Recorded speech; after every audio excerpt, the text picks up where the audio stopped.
Welcome to my channel. তো তোমাদের সঙ্গে আজকে অনেক দিন বাদে বড় ভ্লগ শেয়ার করছি। আর এটাও আমার একটা ছুটির দিনে, আমি ছুটির দিনেই বড় ভ্লগগুলো করার টাইম পাই, যেহেতু সকালবেলা করে অফিস থাকে।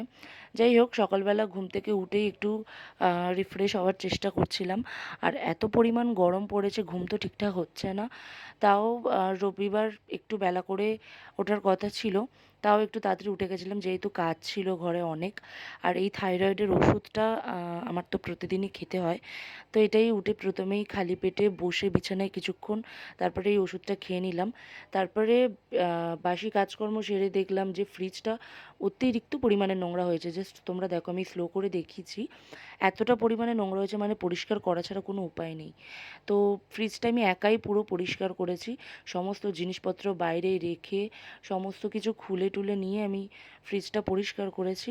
আর ফ্রিজটা পরিষ্কার করার পর লুকটা ঠিক এরকম এসছে। একদম ফ্রিজটা পরিষ্কার করে নিয়ে ফ্রিজের সমস্ত জিনিসপত্র আবার যেরকম ছিল সেরকম রেখে তারপর তোমাদের দেখিয়েছি। আর মানে জিনিসপত্র না থাকে কতটা সুন্দর লাগছিলো, ফাঁকা ফাঁকা লাগছিলো। তারপরেই সমস্ত কাজকর্ম সেরে স্নান টান করে পুজো দিয়ে খেতে বসলাম। আর টিফিন খেতেই আমাদের বেজে গেছিলো 1:30। তারপরে এই আইসক্রিম এসেছিলো পাড়ার মধ্যে, দই নারকেল আইসক্রিম। অনেক দিন বাদে এরকম আইসক্রিম দেখতে পেলাম, যেহেতু বাড়িতে এখন থাকি না ওই টাইমটায়, সেজন্য দেখতে পাই না আর খাওয়াও হয় না। সেজন্য ভাবলাম যে বাড়ির সবার জন্য নিই। আইসক্রিম এনজয় করার পরে দুপুরের লাঞ্চ করেছি অনেক দেরিতে, প্রায় 3টে 3:30-এর পর। তার আগে একটু রিলস বানাচ্ছিলাম। তো নর্মাল গরমে বেশি রিচ কিছু ভালো লাগছিল না, তো ওই জন্য বললাম যে মাংস করতে আর চাটনি করতে।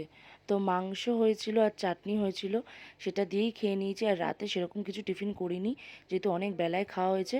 একেবারে ডিনার করেছি লুচি আর সঙ্গে যে ওবেলার মাংসের তরকারি ছিল সেটা। আর হজম করার জন্য নিয়ে এসেছিলাম থামস আপ। থামস আপটা গরমে খেতে এতটা পরিমাণে ভালো লাগে, খাওয়াটা যদিও বেশি উচিত নয়, তাও। আর রাতে ঠিক শোয়ার আগে একটুখানি স্কিন কেয়ার করলাম, আর যে ওষুধটা বাকি ছিল সেটা খেয়ে দিনটা শেষ করলাম। ভালো লাগলো অবশ্যই লাইক করে